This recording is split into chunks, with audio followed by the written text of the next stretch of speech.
Good evening, everyone. My name is Dia Chawla, and I am a junior in the college majoring in Government and Justice and Peace Studies. This semester, I serve as co-president of the Georgetown Bipartisan Coalition. Hello, everyone. My name is Yoon Ji-yoon. I'm a junior in the college studying Government and American Studies, and I'm also the co-president of Georgetown Bipartisan Coalition, along with Dia. The Bipartisan Coalition is a community of Democrats, Republicans, and Independents committed to fostering healthy political discourse and creating an atmosphere of mutual respect on Georgetown's campus. We seek to promote civil dialogue while navigating controversial political discussions, as well as to bridge the social divides between students of opposite parties. We're excited to introduce our guest this evening. Mike Dubke is a former geopolitics fellow, founding partner at BlackRock Group, and former White House communications director under the Trump administration. Symone Sanders Townsend is a current geopolitics fellow, co-host of The Weekend on MSNBC, and former senior advisor and chief spokesperson for Vice President Kamala Harris. Moderating this conversation is Jackie Kucinich, along with being a former geopolitics fellow. Jackie is a Washington bureau chief for the Boston Globe. You can join the conversation on social media by tagging @geopolitics. Now please join me in welcoming Mike Dubke, Jackie Kucinich, and Symone Sanders Townsend.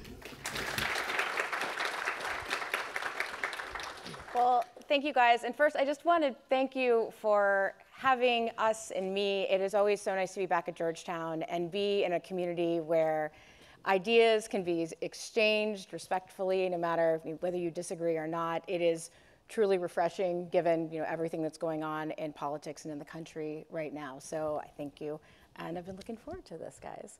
So we're going to be talking about undecided voters, and I'm sure you all have been reading the papers or watching a debate on TV, and you're thinking, who are these people? Or maybe you're one of them, in which case we should talk after. But I think that it is an open question that a lot of us in the media and on the partisan side wrestle with every year. What is going to make up their mind? So I'm going to start with kind of a basic question. Who are the undecided voters right now? Mike, you can. Well, I'll tell you this. There's probably undecided voters in every state, but there's only undecided voters in the certain states that matter. It's true.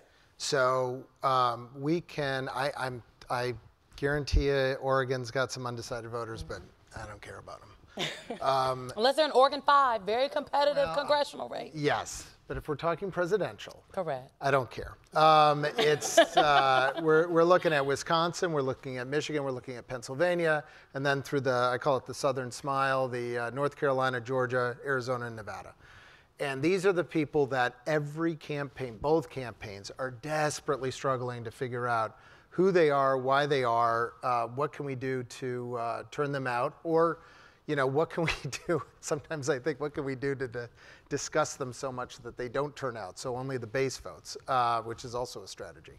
So I don't have a really good idea about who they are. I think they differ from in every state. Some of them are economic undecideds, that they are, they remember prior to COVID, they had it pretty decent. And then COVID hit, and they still haven't recovered the life that they had beforehand. Inflation has really hurt their bottom line when you've got the price of milk and eggs and gasoline going up. So they're not convinced that Bidenomics or whatever the vice president is presenting as the next iteration of that economic policy is going to be good for them. You've got your foreign policy undecideds, that are one way or the other. You had relative peace prior. Now we've got wars in Ukraine, in the Middle East, et cetera. That is an issue for them. You have the social undecideds. And, again, even in this era, moving the reproductive rights decision back to the states has created a whole new discussion and debate and motivation of voters. And so you've got that group. And I could go on and probably down through the issue areas, the immigration undecideds, everything else. So I don't know that there is a monolith to an undecided. I think they care about certain issues, and they haven't decided on that one particular issue that's important to them. Which is why I like Mike's formulation, which is why I think oftentimes the way we might talk about it on television or how it's oftentimes written up in the papers is undecideds are this small group of people in the middle. These magical people in the middle. I would like to know where they who they are and where they live, because I don't know if they actually exist, because what is actually is the middle. It's a whole nother panel. So it is not like just when you think of undecideds, oftentimes you think independent voters. But to be clear, undecided voters could be millennial black women who are considered base Democratic voters, right, but are undecided, not if they're going to vote for Vice President Harris or former President Trump, but if they're going to vote at all. Or if they're planning to vote, but they just don't know if they're going to vote at the top, they're going to check the box at the top of the ticket.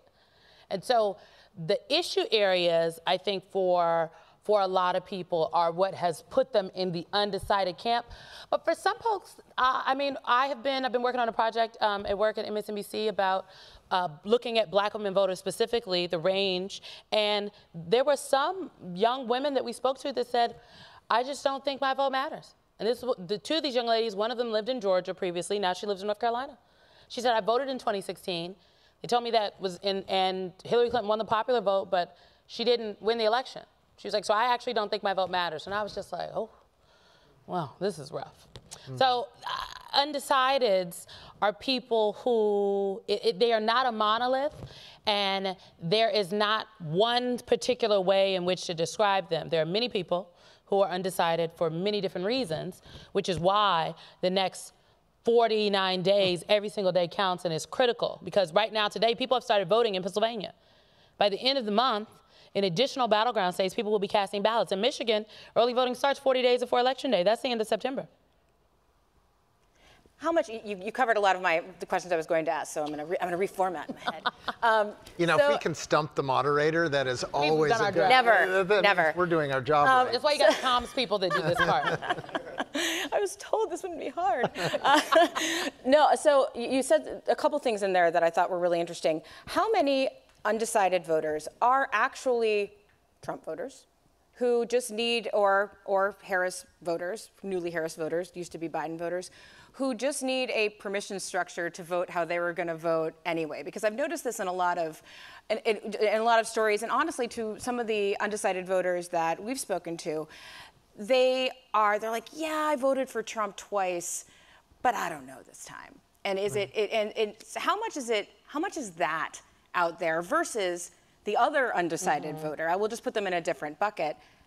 Am I going to vote? Am I going to go vote, or am I not going to vote at all?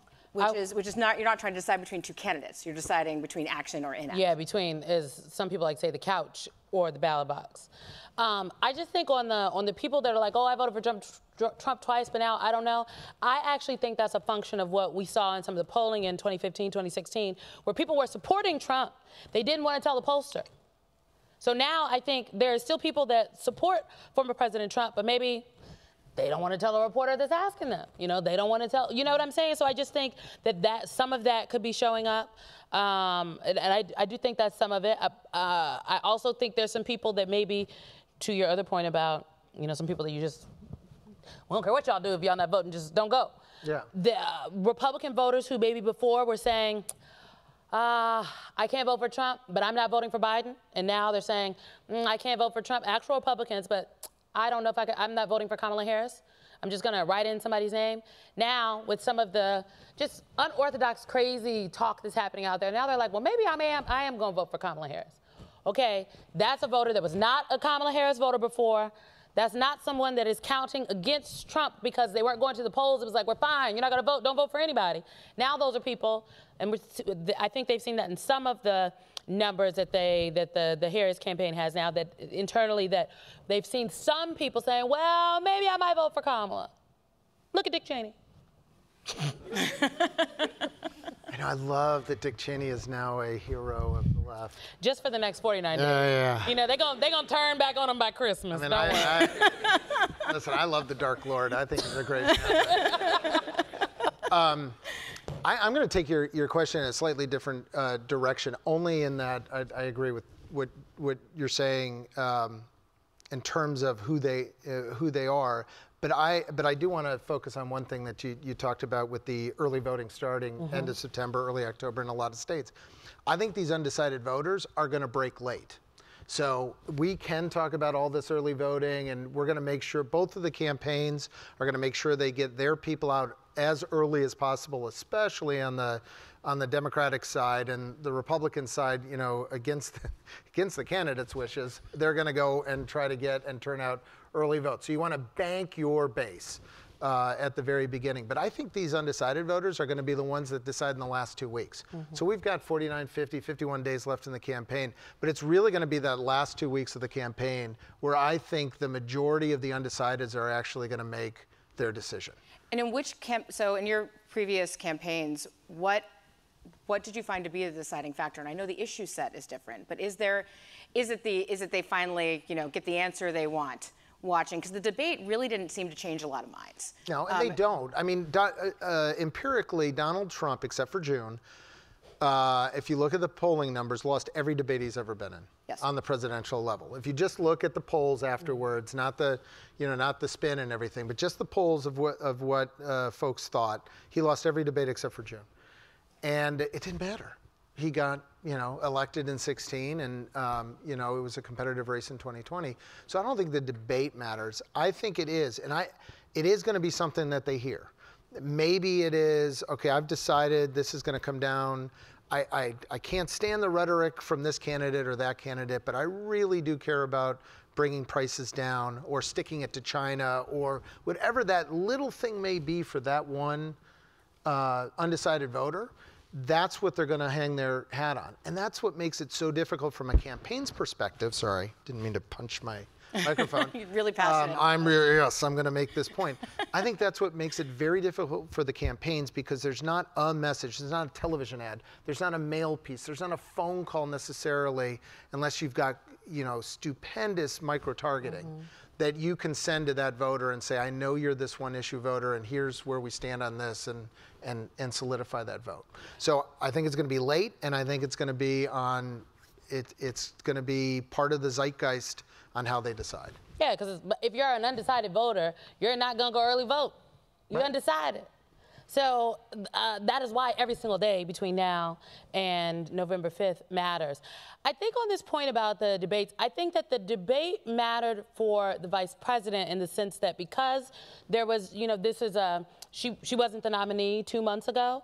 There were a lot of people who, even though, yes, lots of people tuned in to watch the Democratic National Convention, and people tuned in to watch the Republican National Convention as well.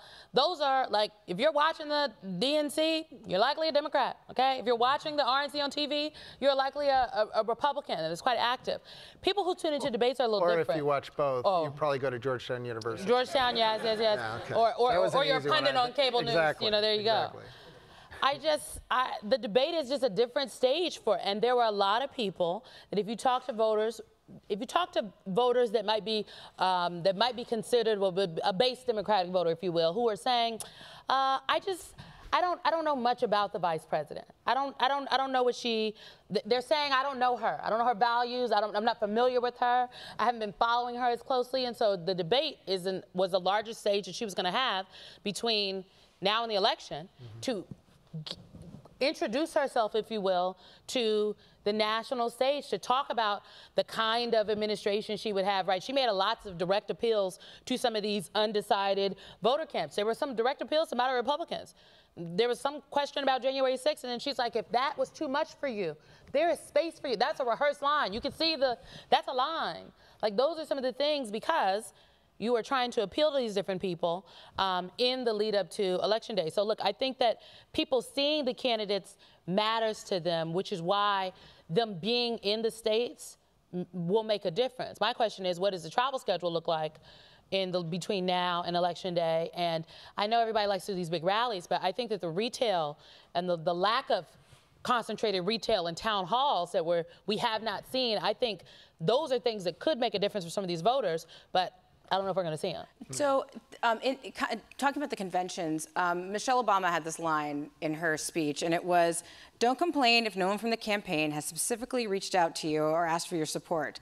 There's simply no time for that kind of foolishness." Who was she talking to? Was she talking to some Democratic strategists. consultants. Yeah, I think so. Maybe some, also, but like some super volunteers. I mean, you think about it. And a lot of these campaigns in 2020, in the primary, in end of January, beginning of February, I went to South Carolina. I went to, because we thought it was about to be over. So I'm like, let me just see what I could do. And when I went to South Carolina, one of the things that I heard from the folks on the ground is these super Vols, there was this lady named Miss Maxine, okay? Miss Maxine lived in the Low Country, right outside, almost in North Charleston, is where my husband's from. And Miss Maxine, Miss Maxine said, usually they're calling me, they give me the little heads up, they make sure we have some money and some of these packages, go hand out to the community. She's like, I don't have anything for my people. And I'm like, well, Miss Maxine, that's not what I do, but let me see what I can do for you. And I went, and there were many Miss Maxines around the state that, didn't get the love that they were getting from Obama. They were like, oh, the Clinton campaign, they would call me. Okay, well, Miss Maxine, we're gonna see what we can do. So I think some of that is what people are looking for. They want Kamala Harris hasn't called me. Well, she might not call. Given just the time. And she actually need to do some interviews, so she actually might not be able to call. She might need to speak to the local press. So I think it's some of that. People that would usually get a touch, but because of the truncated timeline, they weren't going to get one. And it was something that people were already saying. It's like, oh, well, they haven't called me. They might not. Do your work anyway. The Trump campaign, there's been a lot of talk of them targeting low propensity voters. Are they different than undecided voters? And if so, yes. what is the difference? So a low propensity voter, a low propensity Trump voter, and the same with a low propensity Harris voter, is someone, in our vernacular, we talk about 3 or 4 voters, 4 or 4 voters. What that basically means is you take the last last 4 elections, including primaries, and if somebody has voted in every single one of those elections, they're a 4 of 4 voter. They're a super voter in our parlance.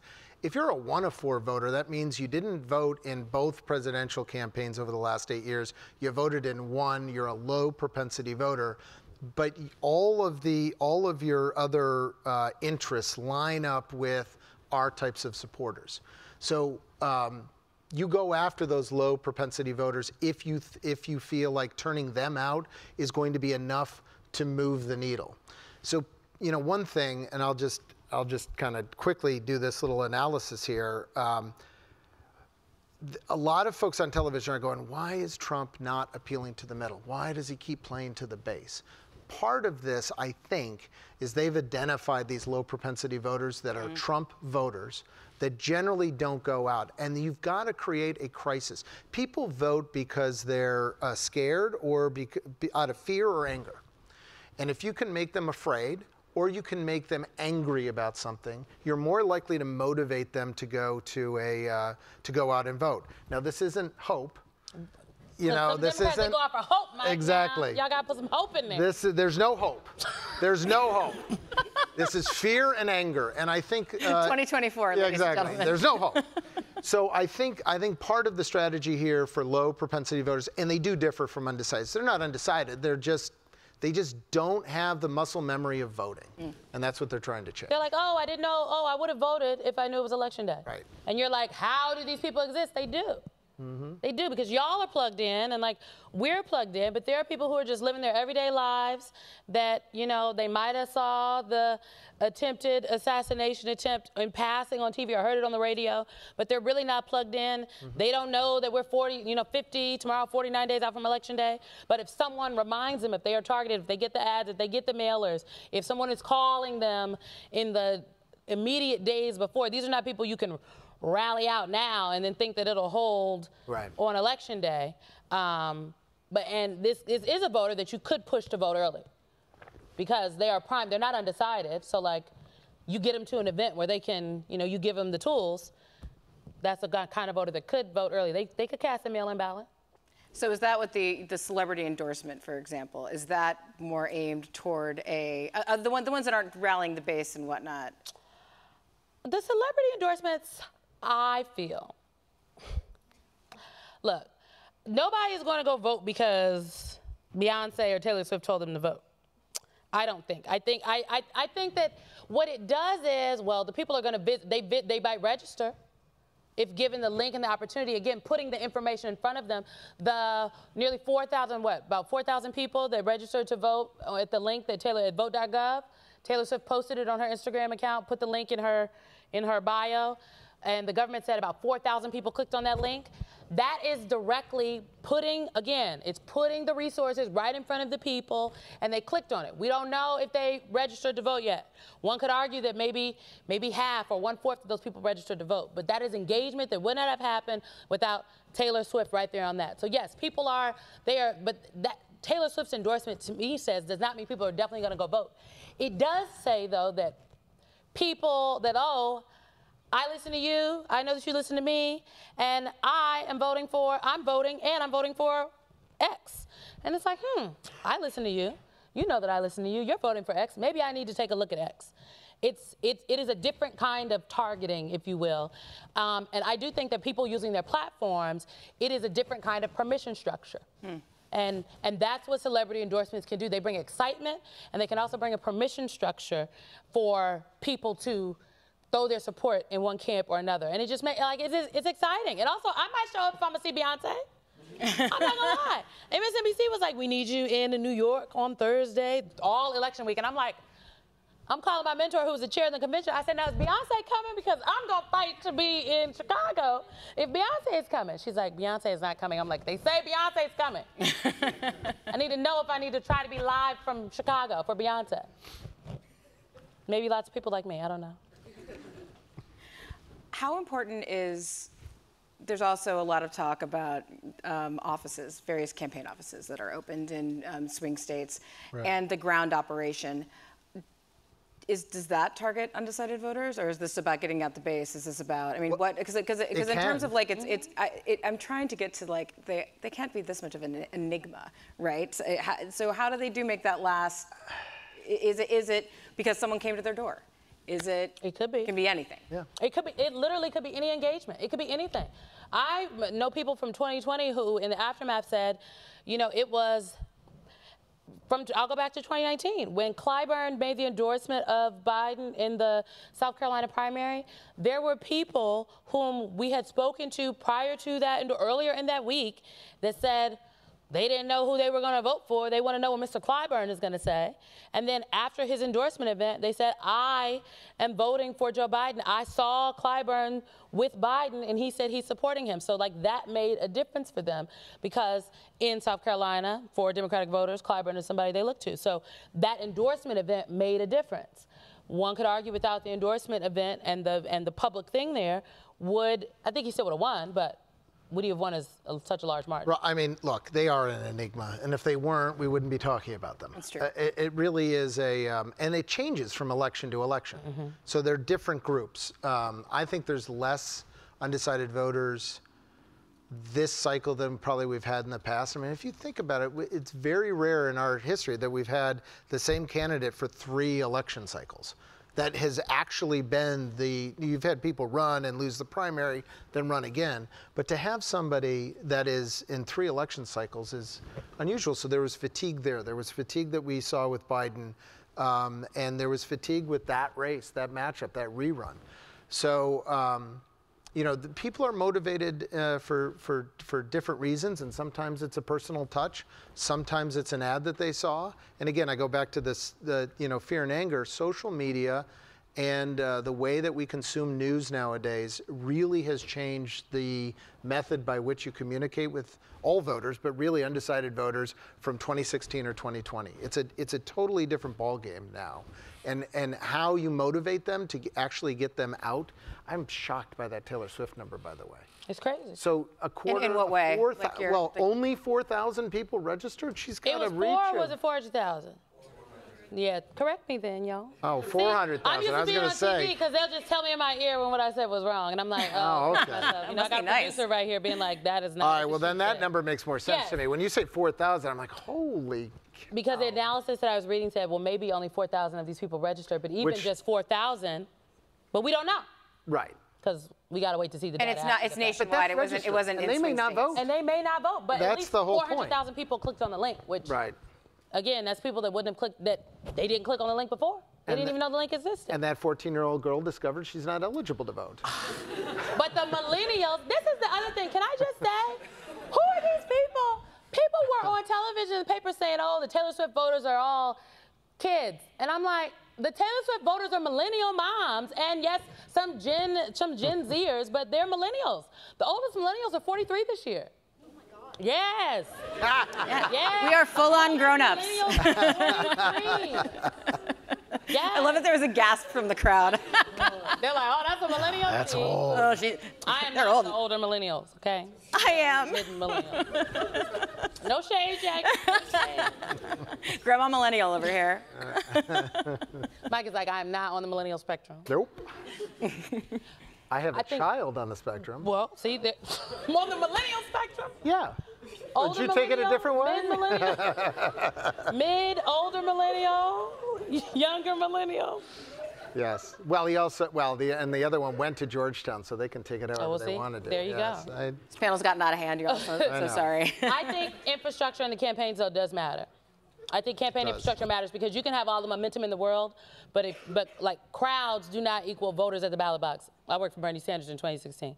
Crowds do not equal voters at the ballot box. So you have to have the infrastructure in place to push, to get the people, to organize the people and then get them to vote. Having said that, though, Mitt Romney in 2012 thought he was going to win the election and beat Obama because the crowd sizes that he had in Ohio and other places, and this is prior to the whole crowd size debates that we're having now, but there was, at that point, it was a phenomenon, and he thought he was going to be able to win those states, and he didn't. So the ground game matters, but they also had one of the best ground games. The point I'm trying to make on all of this is, I think we have seen where momentum and where this kind of the nationalization of politics has really changed a lot of how people vote. We're seeing less voting for split ticket voting. We're seeing a lot more of this kind of almost pendulum swing. Where you've got the House and the Senate and the presidency swinging in one election, and then in the off terms it swings back to in the other direction. So it's I think the ground game is very important because it shows discipline of a campaign, but I don't know that in turning people out that it's as effective as it used to be. Oh, I would disagree. I think for Democrats specifically, I think ground game matters because it is this. The ground game is the door knocking. It is the phone calls. It is the phone banking. It is also the infrastructure of the events when the candidates and the surrogates come through to reach people. Because I think Democrats in recent years have realized that they have to do some persuading of their base, and there are base Democratic voters. You have to do mobilization and persuasion. I mean, the numbers, the margins is where this election is going to be won. Let me put it to you a different way. When's the last? Then I got to go to Q&A. Yes. When's the last Jackie's like, time? I'm here. Yeah. No, I'll be real quick. When is the last time you got excited when you heard your doorbell ring and you didn't know who anyone was coming over, or you heard your phone ring and you didn't know anyone was going to call? Well, they are calling non-millennials like yourself, Mike. They're not calling the millennials for the doorbells. Well. They're not ringing the doorbells of millennials. I will say, even for non-millennials, having your doorbell rung and you have no idea who's standing on the other side and you have to get up and go and answer, that is not a great way to turn out the vote. That's another conversation we can have. All right, Q&A. I'll start right here. Yes. What about policy? Thank you. What about policies that deliberately make it harder to vote? Like the policies that make it so like you can't hand out water to people waiting in lines to vote. Like how does that factor in, and how can those like impacts be offset? Well, Mike? I'm going to channel my inner Mark Short on this answer because I thought Mark had a really good answer. Mark Short was a fellow last Was it last? in the spring. Yeah. Georgia had the highest turnout it's ever had in the history of Georgia turnout. And you're referring specifically to the Georgia rules that were implemented in the last election. And they had the highest turnout of any election that they've ever had before. So this is kind of to my point on the door knocking and all of this. People are motivated to vote because they're motivated to vote, not whether or not somebody's going to hand them some water standing in line. I also think it's we can have a debate whether or not it's reasonable to have to show your ID when you go to a polling spot. We have these arguments, and this is part of the polarization of both of the parties, where we're arguing, I mean, it's a ridiculous thing on the Republican side to be arguing of all these illegal immigrants voting in elections. That is, if there are some of that happening, it's very minuscule. I think on the other side, making all of this about, showing ID, that some people don't have IDs, yeah, but there's ways around that. And we're also talking about a sliver of the electorate when we talk about this. So I think it's much to do about our polarization and less to do with the actual stopping people from turning out and motivating them to vote. That's my opinion. I think I used to do, I'm not a lawyer, but I used to do the comms for the lawyers that at one point in time were the largest funders of voting rights litigation in the country. They were defending, they were, out there bringing lawsuits against restrictive bills that became laws that made it, in essence, harder for people to vote, to put any kind of barriers in place.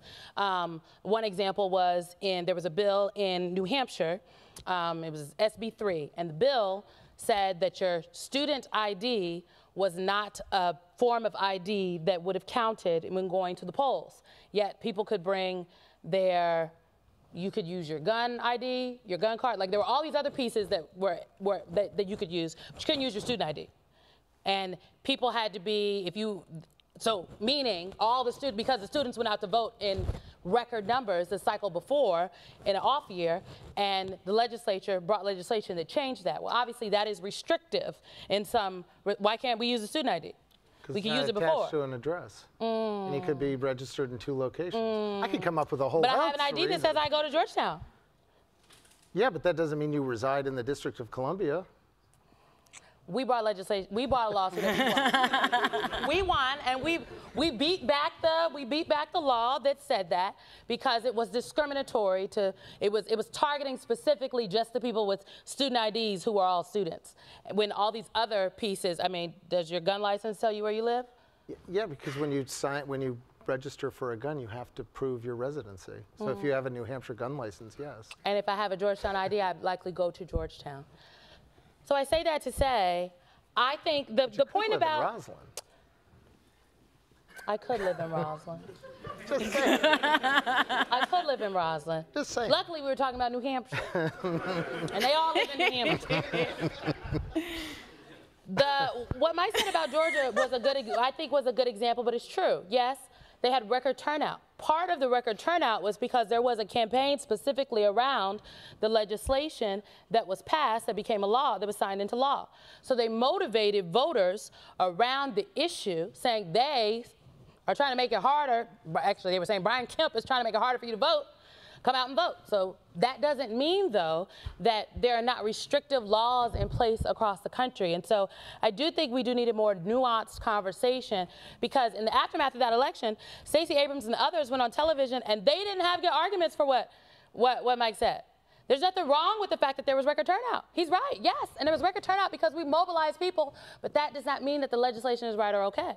So there's more of a nuanced conversation, I think, that needs to be had when you talk about barriers to access to the ballot box. But I personally believe that we shouldn't be putting up barriers for people to vote. I frankly think everybody should have off on election day so that people could just go vote, so people don't have to take off work. We should just be able to go vote. It should be a holiday like everything else. All right, another question. All right, let's go to this side of the room, right here with glasses.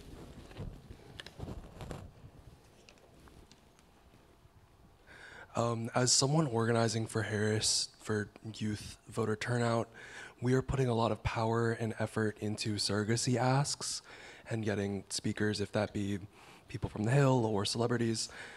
You spoke a little bit about surrogacy in general and having celebrities coming in endorsing.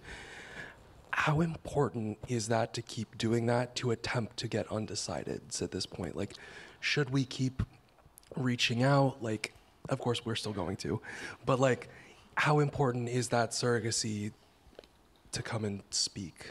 That, yeah. I don't know if your surrogates are reaching undecideds again, but like if y'all get Beyonce to come, I'm sure lots of people who were maybe like, I'm not even paying attention to this election, going to show up. Same for Taylor Swift. You can name in some other individuals.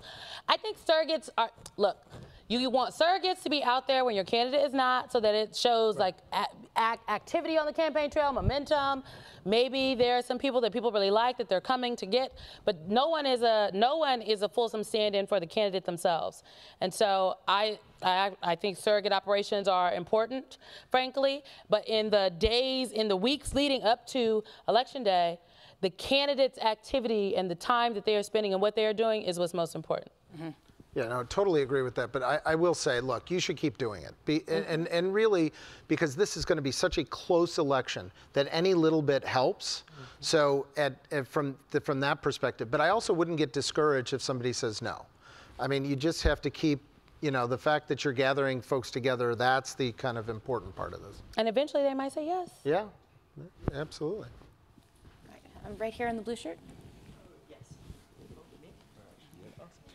Hello, Symone.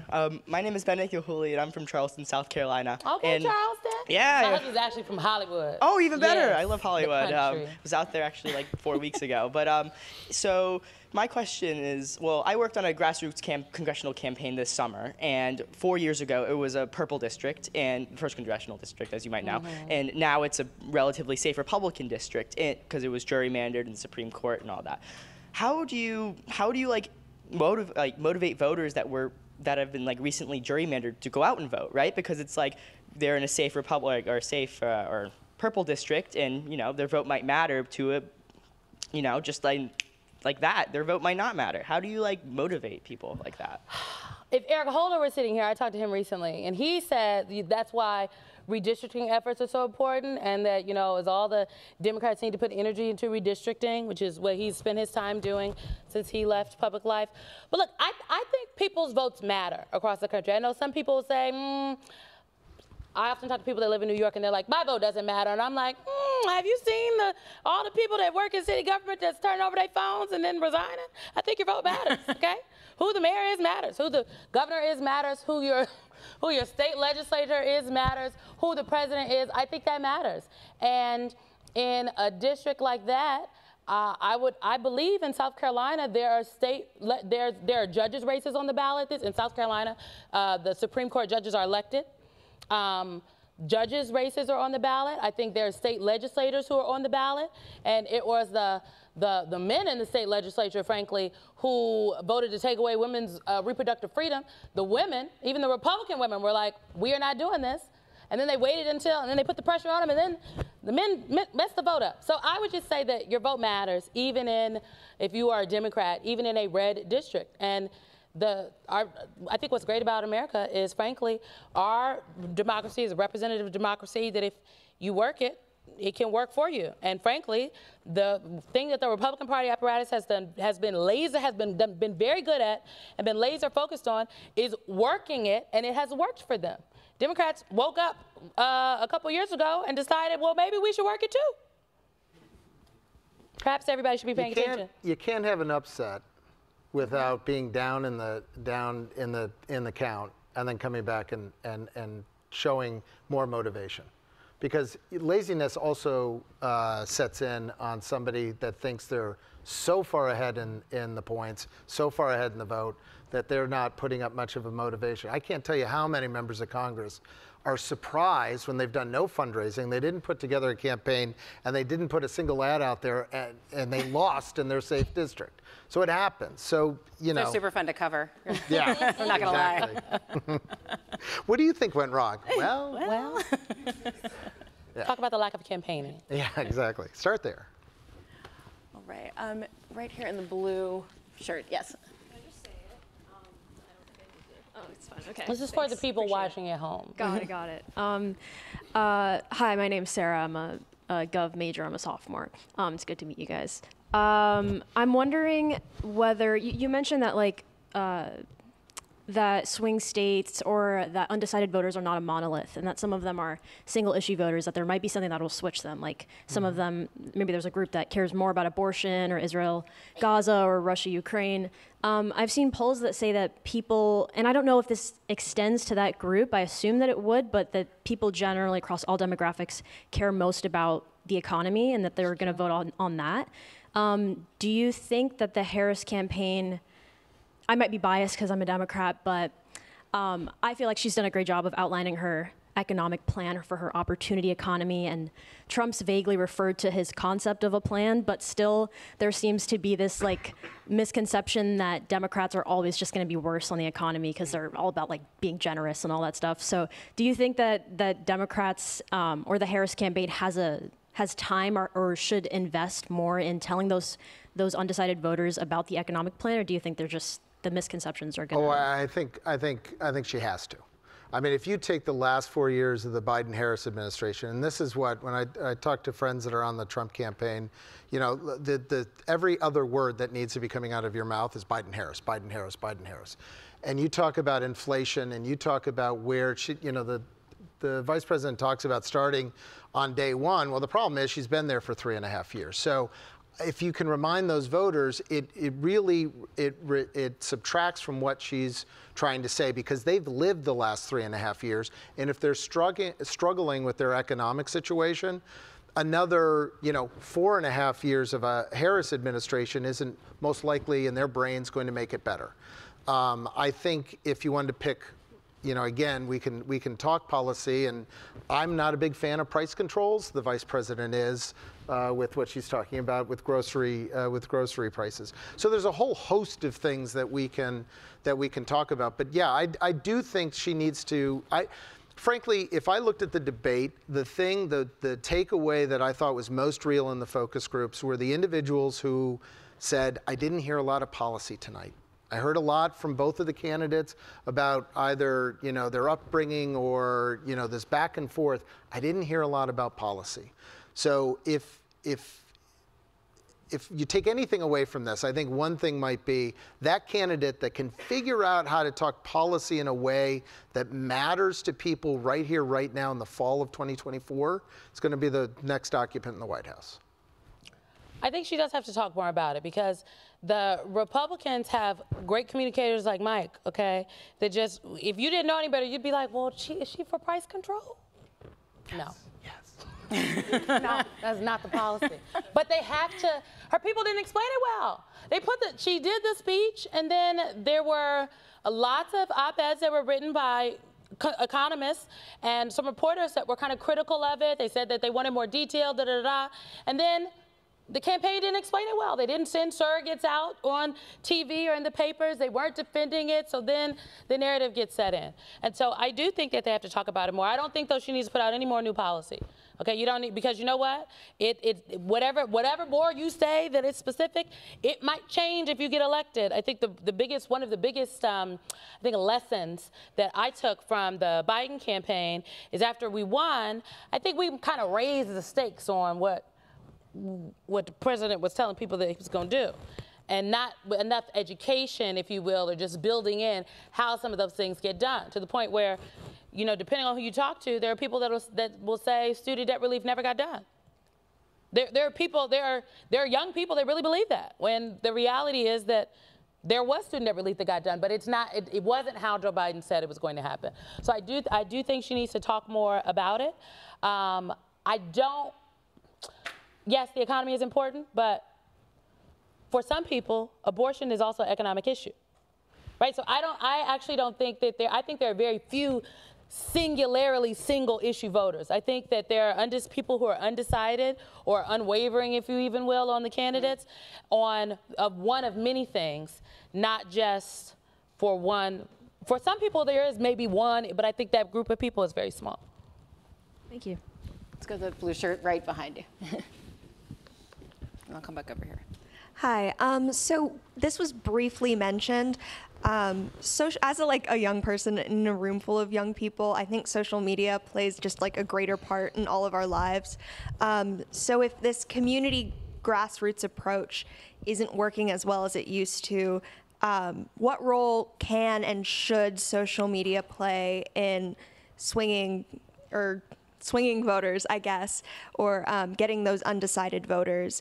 And then how ethical is it to use social media in that sort of way? Well, I'll answer the ethical question out of the gate, which is it's totally ethical. I mean, that's what social media really, if you're going to use it as an exchange of feelings, ideas, all of that, I think you absolutely, the campaign that can do a better job of doing social media is going to attract a new cadre of voters. The one thing that surprised me the most when we had the switch from Joe Biden to Vice President Harris was that she was knocking it out of the park on social media, and it was the same staffers that Biden had locked in the basement prior that was knocking it out of the park for her. I mean, so it's not, here's a campaign, the same people night and day, because the new campaign allowed social media to flourish. And they tried things and they failed, and that's the whole point of it. So ethically, I think social media is fine. Do you want to answer the other I think part of the ethically question? it's fine. Look, I just think one of the best uses for social media to get your message out, I think, is also to be proactive, but also playing offense, but also defense. And so one of the ways social media could and should be used on campaigns, I think, is to proactively communicate your message. But where are the people that are doing your defense campaign? So when you put the policy out and they say it's this, where are your directed cameras from your influencer folks who are explaining what the policy really is and debunking things that doesn't take 2 minutes and 30 seconds, but that can do it in 30 to 45? Here's the problem, though, with social media, only from a campaign's point of view, is that unlike field, phones, all the other utilities that we used to use, you can do that with paid social, and you've got your staff that I referred to, and both campaigns recognize that both parties had influencers and had special events for them at the convention, so they recognize all of this. It's the organic social that's out of control, in the sense that you don't know how to wrap your arms around it, and it can either be for good or for evil on your campaign. And how I think the real test in 2024 is going to be how the campaigns react to the organic social that's out there. Yeah, like the Brat, right? When when Brat went mainstream and then it died, because it's like, why is Piers Morgan talking about Brat? Like, it's not for you. But that, or when everybody knows about like Ron DeSantis and the heels, because it went viral in like a way that the DeSantis campaign probably did not love, right? Right. Those type of organic virality. The pets. Yeah, it wouldn't have come up except for social media. Or the couch. Or the couch. The couch, which was a lie, which is a total lie. Just like the pets, a completely manufactured thing, but like, the couch went viral in a way that, you got Governor Walz bringing it up in his open. I'm like, tell that man not to be raising conspiracy theories. What's going on? Let's go to the blue shirt right here. You are on to blue today. Yeah. We were at Georgetown. Everyone wears blue. Yeah, I support that decision. But hi, my name is Shamaya, and I just wanted to go back to the topic about sort of celebrity endorsements, right? And I just wanted to ask you guys about like some of the factors that go into candidates deciding who to accept like help from and not. Because like, I'm a Democrat, but if Dick Cheney is on one side, 99% of the time you should be on the other. So I just have questions, personally. I don't think they asked Dick Cheney for his endorsement, to be honest. They did. They asked Dick Cheney? They wanted Bush. They asked Dick Cheney? Or did they ask Liz, was her father interested? They wanted both. They wanted both the Cheneys. I understand. We're breaking news here. Yeah, right. Did they ask, like, did she make a call, or did somebody else ask? Yeah, she did not make the call. Well, I'm just saying, No, but sometimes you got to call. But was it Miss Maxine? Miss Maxine, yes. Yeah, she's not calling her either. Well, so as Miss Obama said, some of y'all ain't gonna get a call. No, but the campaign did reach out. So I think that there's nothing in this election cycle. You welcome a Dick Cheney endorsement because of just the nature of. You have Donald Trump is the Republican candidate for president, and if Kamala Harris is going to be successful, her coalition includes Republicans, not like people who are registered Republicans, but they're really Democrats, like real Republicans. It's not the entirety of her coalition. It's not the biggest chunk of her coalition, but it's a chunk that if she does not have, there's no way she closes the margins and is is president. Yeah, though I will say there's this whole conversation about permission structure. Like the argument around the Cheney's endorsement and Nikki Haley's lack of endorsement for Harris and endorsement of Trump. It's all this like permission structure. It allows other Republicans. I'm going to call BS on that. No, really? Why? I'm calling BS on that because I think it's around the whole other part of, I'm sorry, I'm insulted as a voter if I think that I need the permission of somebody else. Taylor Swift, Dick Cheney, two names you never hear in a sentence together, but you did hear at Georgetown.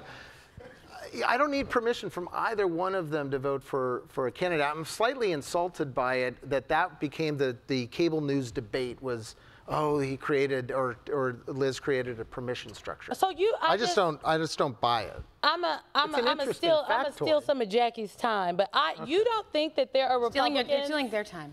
No. You don't think that there are Republicans who have never voted for a Democrat before in their life and don't think it is socially acceptable to vote for a Democrat, no matter how they might feel about the Republican candidate for president, who see Dick Cheney and say, well, if Dick Cheney can do it, damn it, maybe I can too. No. Wow, okay. Michael Steele, let me tell you, he feels differently. Well, he has felt differently for a long, long time. Okay, next question.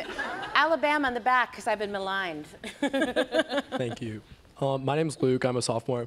And you both stated earlier that the undecided voter isn't voting early. And I was wondering, do you think that it's totally unnecessary for campaigns to reach out if those voters aren't registered? Like we were talking about voters that were debating between the couch or the ballot box. If we do go for either campaign, if we're going for like swinging voters late in the election, like in the last 2 weeks, will that have any effect with voter registration and which coalition will I just personally feel like somebody who registers to vote, and like the people that clicked on the link we talked about, if they clicked on the link and they registered to vote, those people are more likely to turn out either before or actually on election day. So go for them. People who are willing to register to vote in this particular period, these are people that you definitely know are primed and ready to go to the ballot box. So yes. But to put a fine point on it, some states are 30 days out. Some states you can register same days. It depends on the state, and I don't know the laws in the 7 states that I mentioned earlier, but they at some point you got to move on from that registered vote or from that unregistered voter. If you weren't successful by October 1st, concentrate on the people that are registered. Just pure numbers game. All right, let's go white shirt right here. I've really got you freaked out on this color. No, you don't. I'm gonna all blue for the rest of the whole time. Hi, my name is Jordan. I'm also a sophomore, and I wanted to go back to an earlier question that was posed about both candidates and their strategies for getting their policy messages out. One of my questions that I had was, what's the strategy looking like for reaching those moderate voters who might want to see more moderate policies? Like we've heard both candidates talk about no tax on tips, and that's like an interesting message, especially because it's a soundbite that's coming from both of them. And so I was just wondering, have you seen like similar strategies or similar messages about policies that are trying to convey similar messages between both campaigns? Well, I would say no, tax on tips is a real, like it really matters in places like Nevada. And my husband runs a restaurant association here, and so what is happening, it is about the workers, but it's also about small business owners. And in the DC metropolitan area, parts of Virginia and Maryland, the majority of the restaurant owners are small business owners. And so this is something that speaks to them as well as it speaks to workers, and that's the same all across the country. I'm gonna just say this, Mike's gonna disagree with me. I don't want to sit here and pretend as though this is a regular election where everybody's really talking about policy. Okay, the former president of the United States of America got in a debate and said he had a concept of a policy about health care. He was asked about his child care policy at the New York Economic Club, and he talked about just tariffs on everybody. Raise the tariffs, and that's going to pay for the child care. This is not the same Donald Trump from 2020, and definitely not the same Donald Trump from 2016. So yes, I think the voters want a substantive policy conversation. I don't think they're getting it for different reasons. No, I agree with you that they're not getting it from either candidate for different reasons, but I also think that you can discuss policy in the negative, meaning that I would like to hear more from the Trump campaign talking about the failed Biden-Harris policies in a debate and illuminate those rather than necessarily adding to healthcare or whatever else. That might not reach a moderate voter. That's gonna assist with maybe your base, or it does reach a moderate voter because it reminds them, I don't particularly like that. So you can talk about policy in a pro way or in a con way, but it's still a policy conversation, still a policy debate, and we really haven't had that yet.